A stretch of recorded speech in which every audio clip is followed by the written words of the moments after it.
Selamat hari Sabat buat kita semuanya. Selamat hari Sabat. Sekali lagi selamat hari Sabat. Selamat hari Sabat. Baik, terima kasih atas kesempatan yang diberikan kepada saya. Sebenarnya mendadak ya. Jam 2 lewat saya telepon Pak Simorangkir bahwa hari ini saya akan membawakan khotbah. Ya, terpaksa saya terima dengan senang hati.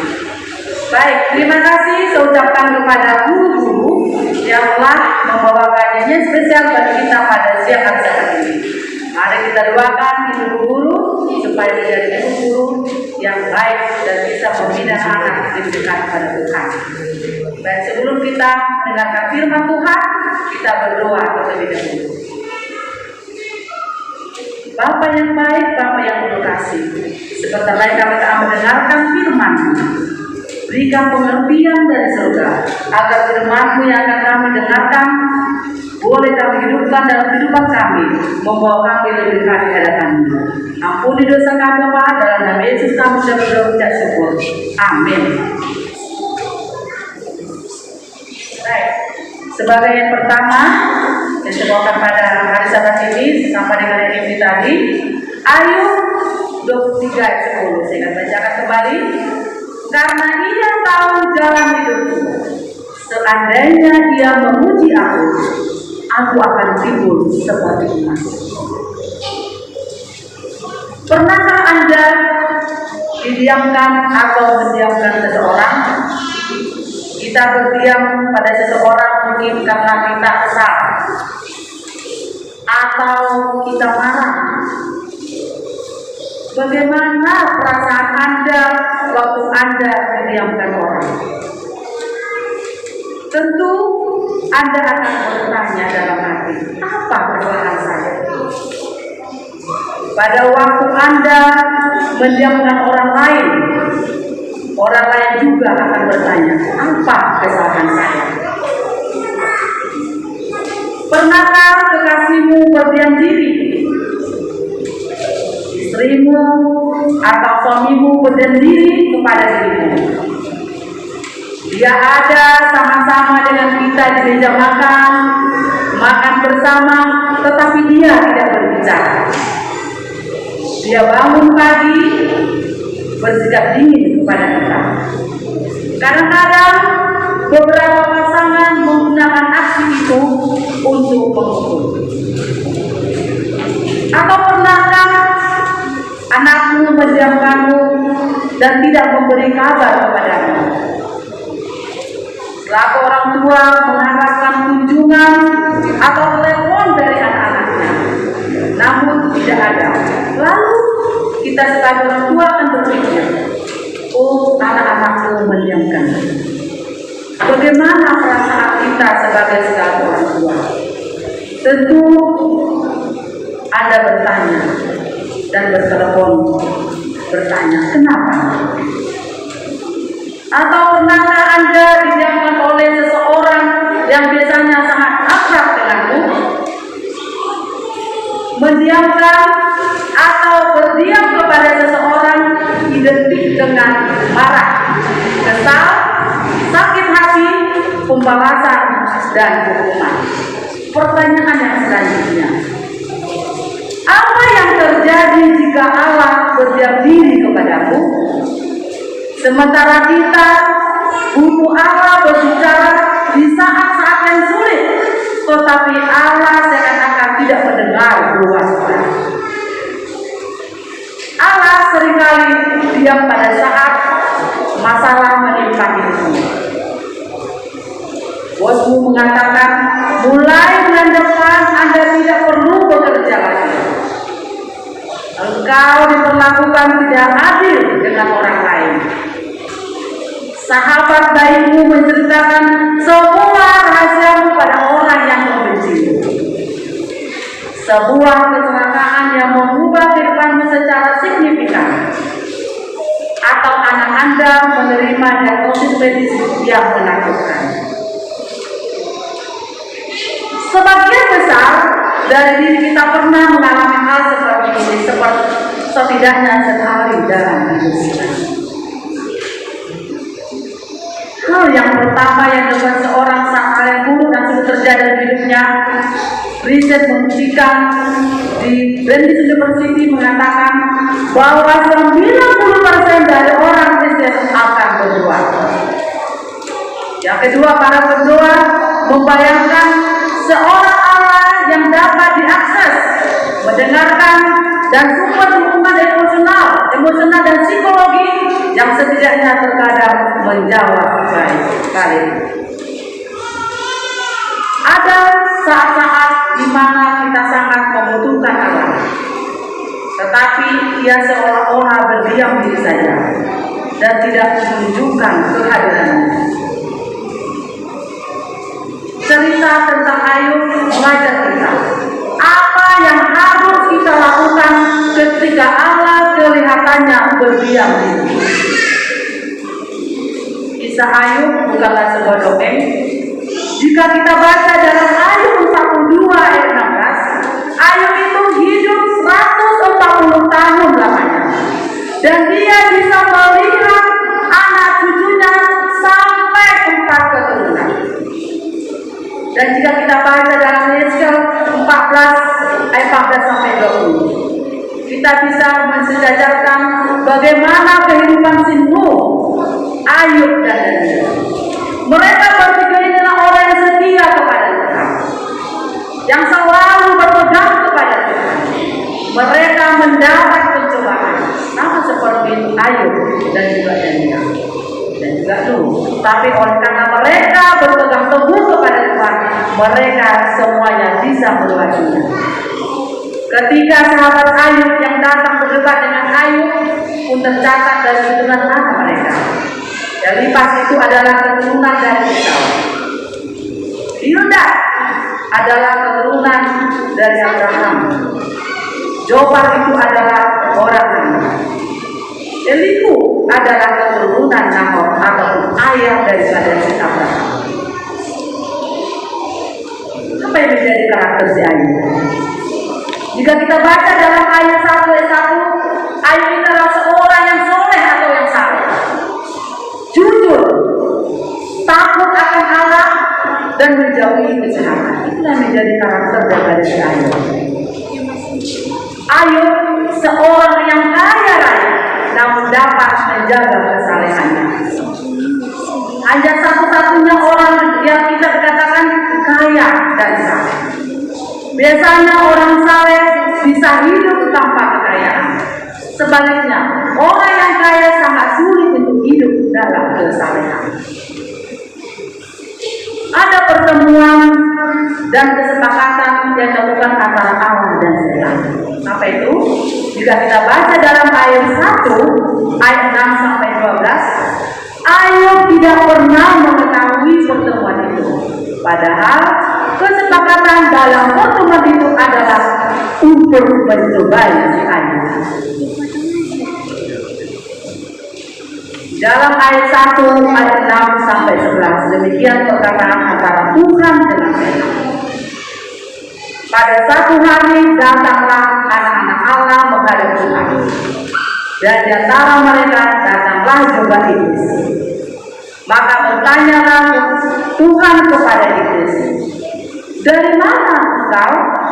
Lalu jawab iblis kepada Tuhan, "Dari perjalanan mengelilingi dan menjelajah bumi." Lalu bertanyalah Tuhan kepada iblis, "Apakah engkau memperhatikan hamba-Ku Ayub? Sebab tiada seorang pun di bumi seperti dia, yang demikian saleh dan jujur, dan takut akan Allah, dan menjauhi kejahatan."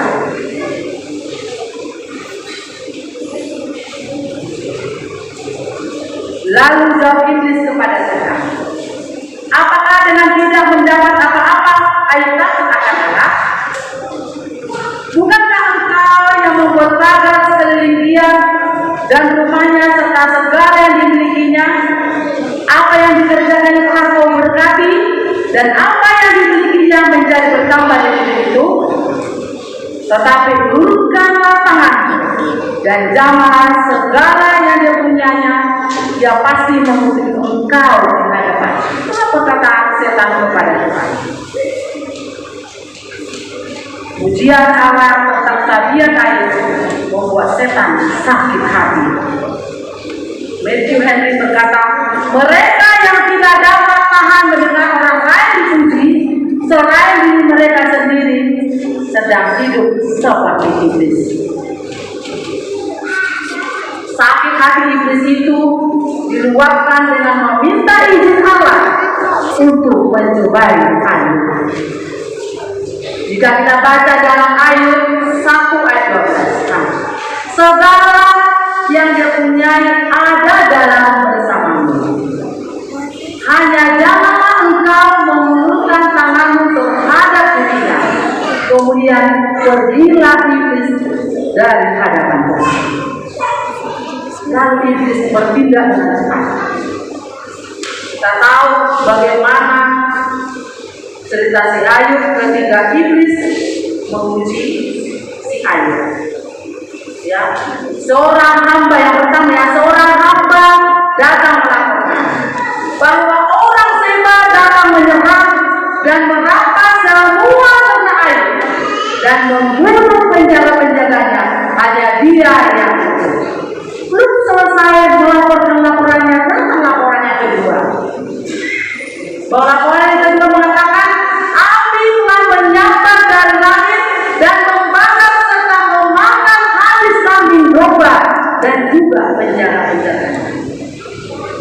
Lalu datang lagi laporan yang ketiga, ya. Laporan yang ketiga untuk selesai melaporkan yang kedua dan yang ketiga bahwa mengatakan orang Kasdim membentuk 3 pasukan lalu menyerbu unta-unta dan merampas dan memikul penjaga-penjaga itu dengan pedang. Ya. Yang keempat adalah berkata bahwa anaknya perempuan dan laki-laki sudah meninggal. Ya, tentunya dalam seperti itu, ya, yang berhukum tidak ada berhentinya. Seperti kita manusia yang biasa pasti akan bagaimana? Pasti kita akan merasa kecewa dan takut dan juga akan mengutuk oleh Tuhan. Tetapi Ayub bagaimana? Ayub tidak ada sedikit pun mengutuk. Tidak ada satu pun di hatinya mengutuk yang lainnya. Ya, mengutuk. Dan jika ada pertanyaan menurut kita, berapa lama waktunya yang diperlukan untuk menghilangkan harta si Ayub? Jika dijawab waktunya sangat singkat. Ya, waktunya sangat singkat. Nah, kisah Ayub ini mengajarkan kepada kita segala sesuatu yang kita miliki dan kita cintai di dunia ini bisa hilang dalam sekejap. Ya, kita tahu kita sudah jalani kehidupan di masa 2 tahun belakangan ini ya, virus COVID-19 atau corona. Banyak orang yang kehilangan nyawanya. Terjadi krisis moneter. Banyak yang kehilangan pekerjaan. Ya, banyak yang yang tidak tahan. Tetapi bagaimana? Kita bersyukur kepada Tuhan. Pada saat ini kita masih sehat. Kita bisa datang beribadah ke gereja ini dan sehat. Dan kita bisa makan 3 kali sehari. Ya, adalah jujur jika Ayub berkata, di manakah engkau Tuhan? Di manakah para malaikat? Masih dapat dipercaya ya Bapak? Wajar seperti itu. Si Ayub berkata seperti itu. Tetapi bagaimana sikap Ayub menghadapi situasi ini? Dia tidak memaki perampok yang merampas hartanya. Dia tidak mengutuk penjaga-penjaga perbatasan. Dia tidak mengutuk para nelayan yang gagal menjaga hartanya. Dia tidak menyalahkan Allah. Malah ia berdoa, Tuhanlah yang memberi, Tuhanlah yang mengambil, terpujilah nama Tuhan. Luar biasa aja. Tuhan yang memberi, Tuhan yang mengambil, terpujilah nama Tuhan.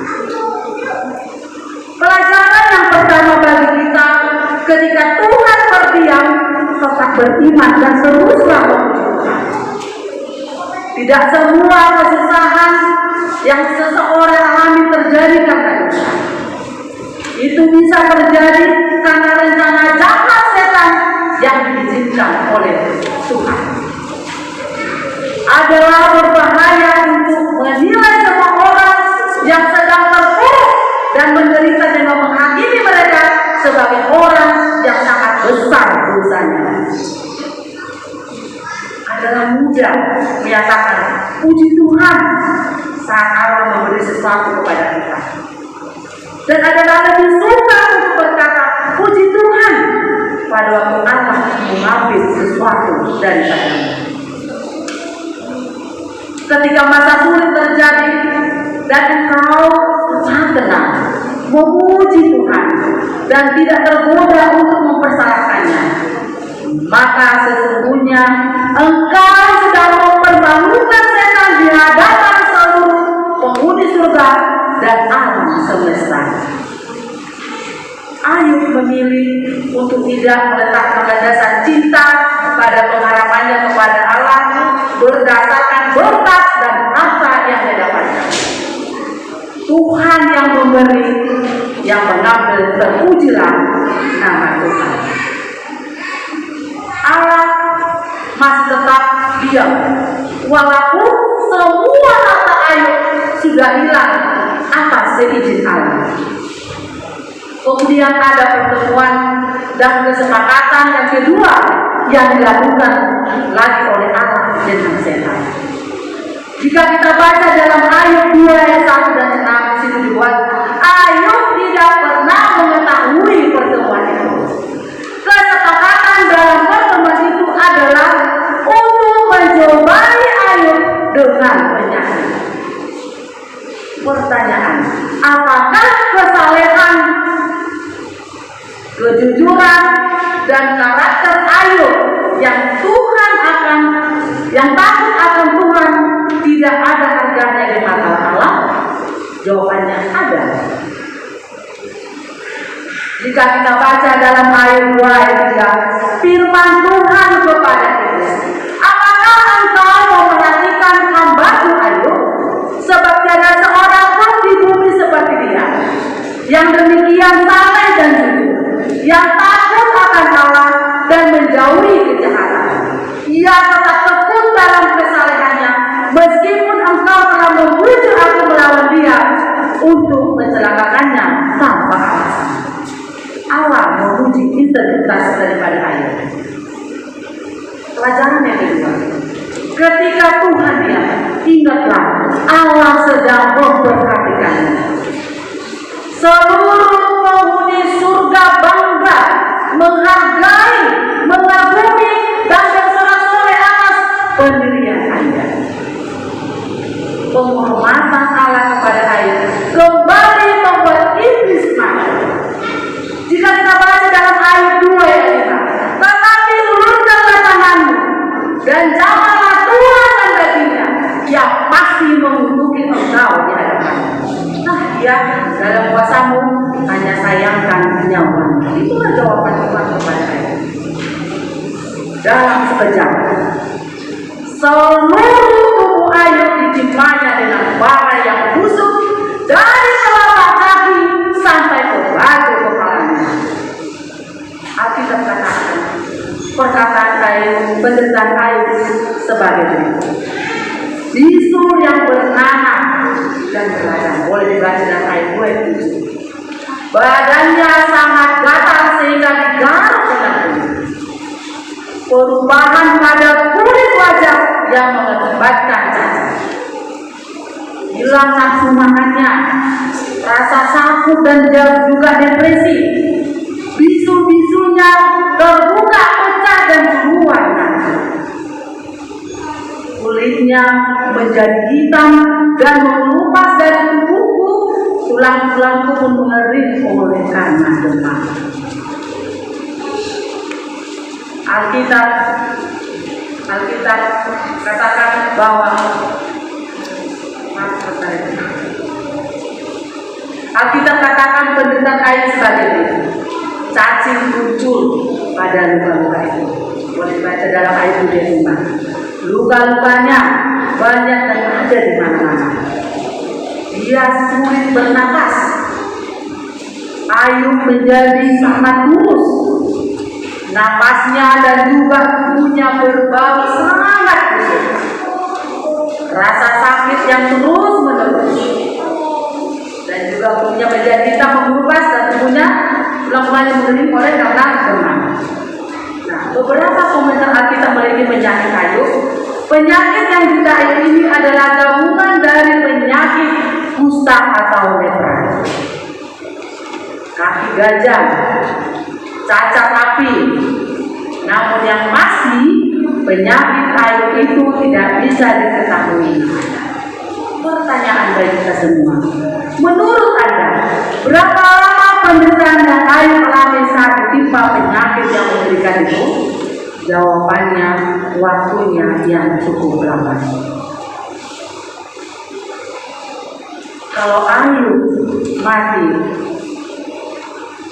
tidak bisa dibuktikan bahwa tubuh setan dalam Ayub 4 dan 5 itu adalah salah. Kalau Ayub mati, tujuan pengajaran yang Allah maksudkan khusus untuk Ayub akan musnah. Kalau Ayub mati, maka cerita tidak akan bisa menjadi teladan bagi kita. Pelajaran ketika Tuhan diam, jangan tawar hati dan tergoda untuk mempersalahkan Tuhan. Dalam ayat 2:10 bagian B, dalam kesemuanya itu Ayub tidak berdosa dengan dirinya. Manakah yang lebih berat dalam hidup ini? Kehilangan harta atau mengidap penyakit yang cukup lama? Ya, lebih baik dapat penyakit, karena ada rasa sakit fisik yang amat sangat dan memungkinkan untuk menghabiskan banyak harta untuk menyembuhkan. Nah, senjata setan untuk melemahkan iman Ayub adalah lewat orang yang dikasihnya, yaitu istrinya. Ya, boleh kita baca dalam Ayub 2:9. Apa jawabannya? Ayub sangat marah dan berkata, engkau berbicara seperti perempuan gila. Ayub adalah suami yang sangat mengasihi istrinya. Namun pada waktu istrinya membujuknya untuk mengutuki Allah, ia sangat murka dan membentak istrinya. Apakah kita mau menerima yang baik dari Allah, tetapi tidak mau menerima yang buruk? Senjata setan untuk melemahkan iman Ayub adalah melalui sahabatnya. Boleh kita baca dalam ayat 2, ayat 11 sampai 13. Ada 3 hal-hal yang baik dalam diri ketika sahabat Ayub datang mendatangi Ayub. Pertama, mereka simpati terhadap orang menderita. Mereka juga tetap menjadi sahabat Ayub. Mereka bersepakat untuk menghibur Ayub. Awal maksud dan tujuan sangat baik, namun mereka mulai menghakimi Ayub. Apakah yang Allah lakukan kepada sahabat Ayub? Jika kita baca dalam Ayub 42 ayat 7, maka firman Tuhan kepada Elifas orang teman, murkaku menyala terhadap engkau dan terhadap kedua sahabatmu, karena kamu tidak berkata benar tentang aku seperti hambaku Ayub. Pelajaran yang keempat ketika Tuhan diam, berhati-hatilah karena setan akan menggunakan orang yang dikasihi untuk melemahkan iman kita. Walaupun Allah diam, Ayub memilih untuk tetap bertahan dalam iman dan percaya kepada Tuhan. Nah, apakah hubungan cerita Ayub ini dengan Yesus Kristus? Ketika Yesus merasa terpisah dari Bapaknya, ketika Kristus merasakan persatuan dengan Bapaknya, diputuskan dia khawatir jangan-jangan dalam sifat manusia dia tidak akan sanggup menanggung pergumulan yang mendatang untuk melawan kuasa kegelapan. Yesus membutuhkan kekuatan dari murid-Nya, namun justru mereka tertidur. Setelah Yesus berdiri dengan usaha yang susah payah,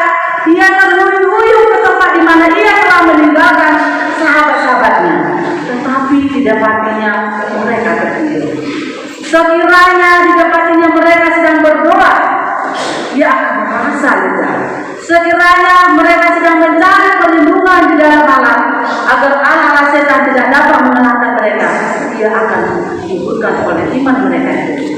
Tetapi mereka tidak menghiraukan amalan yang diberikan orang-orang itu untuk berjaga dan berdoa. Kerinduan segala zaman baku Tuhan katakan, tetapi Allah menderita dengan anaknya. Malaikat-malaikat memandang derita Yerusalem. Mereka melihat Tuhan, mereka disekelilingi oleh banyak sekali tentara setan. Keadaannya dibebani dengan suatu kemeriahan yang menakutkan dan gaib.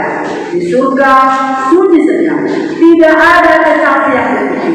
Sekiranya manusia yang panah dapat melihat keheranan para tentara malaikat ketika dalam kesedihan yang diungkapkan mereka memperhatikan Bapa mensahkan sinar terang, kasih dan kemuliaannya dari anaknya yang kekasih, mereka akan mengerti lebih baik betapa menjijikkan dosa itu dari pemandangan Tuhan. Kerinduan segala zaman, bab 76 dikatakan, malaikat-malaikat ingin membawa keringanan kepada penderitaan di langit itu, tetapi hatimu tidak diperbolehkan. Tidak ada jalan lepasan didapat untuk anak-anak. Dalam krisis yang dasar ini, ketika segala sesuatu berada dalam pertaruhan, ketika cawan yang suka dipahami itu bergetar dalam tangan si penderita, langit pun terbukalah.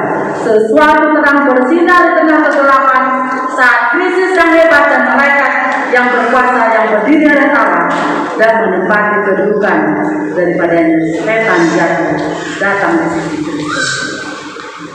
Malaikat datang hanya untuk memberkanya. Malaikat itu datang bukan hendak mengambil cawan itu dari tangan Kristus, melainkan hendak menguatkan dia untuk meminumnya dengan menjamin kasih Bapa. Ada saat tertentu ketika Allah kehilangannya, ketika Allah kelihatannya diam. Bukannya berarti Allah sedang meninggalkan kita, tetapi di saat itu Allah sedang memandang kita dan menopang kita. Jika kita baca dalam ayat 23-14, bagaimana konstruksi ayat tadi sudah dibaca dalam resolusian dan kita sudah mengetahuinya. Dan apa menjadi upah dari Allah atas ketekunan si ayat itu?